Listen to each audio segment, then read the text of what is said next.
దేశాలకు ఈ వేదిక మీద నుంచి హెచ్చరిక జారీ చేయదలుచుకున్నా. మా దేశ సార్వభౌమ అధికారం వైపు కన్నెత్తి చూసినా ఈ భూమి మీద మీకు నూకలు చెల్లినట్టే, ఈ భూమి మీద మీరు నివసించడానికి మీరు అర్హత కోల్పోయినట్టే అని చెప్పి నేను ఈ వేదిక మీద నుంచి హెచ్చరిక జారీ చేయదలుచుకున్నా. ఎన్నికలు వచ్చినప్పుడు రాజకీయాలు ఉండొచ్చు, ఎన్నికల సందర్భంగా భిన్న సిద్ధాంతాలు ఉండొచ్చు. మా నాయకుడు మల్లికార్జున్ ఖర్గే గారు, ప్రధాన ప్రతిపక్ష నాయకుడు రాహుల్ గాంధీ గారు ఈ దేశ ప్రధానమంత్రిని కలిసి సంపూర్ణంగా మేము అండగా నిలబడతాం, ఉగ్రవాదుల యొక్క పీచ మణిచివేయండి అని చెప్పి మద్దతు ఇచ్చిండ్రు. ఇది భారతీయుల యొక్క స్ఫూర్తి.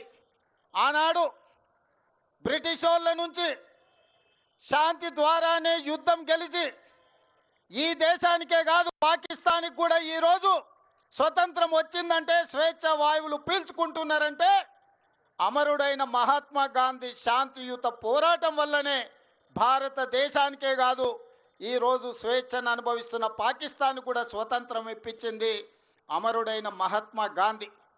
ఆ మహాత్మా గాంధీ శాంతి సిద్ధాంతాన్ని పుణికి పుచ్చుకున్న భారతీయులు 140 కోట్ల మంది ప్రపంచంలో శాంతిని కోరుకుంటూ, శాంతిని నెలకొల్పుతూ అభివృద్ధి పదం వైపు ఈ దేశాన్ని నడిపించి ప్రపంచ దేశాలలోనే ఒక గొప్ప దేశంగా, ఒక గొప్ప స్ఫూర్తినిచ్చే దేశంగా నిలబెట్టాలని మేము అనుకుంటున్నాం.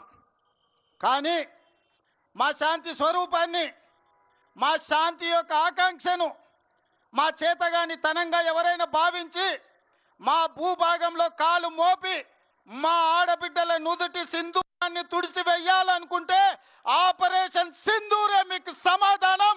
ఆపరేషన్ సింధూర్ ద్వారా మిమ్మల్ని నేలమట్టం చేసే శక్తి మా వీర జవానులకు ఉన్నది.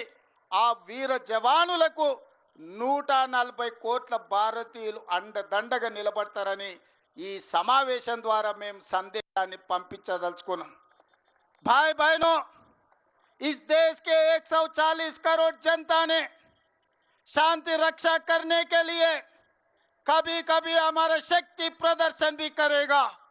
आज हमारे भारतीय वीर जवान ने हिंदुस्तान के शक्ति ताकत दिखाने के लिए ऑपरेशन सिंदूर शुरुआत किए.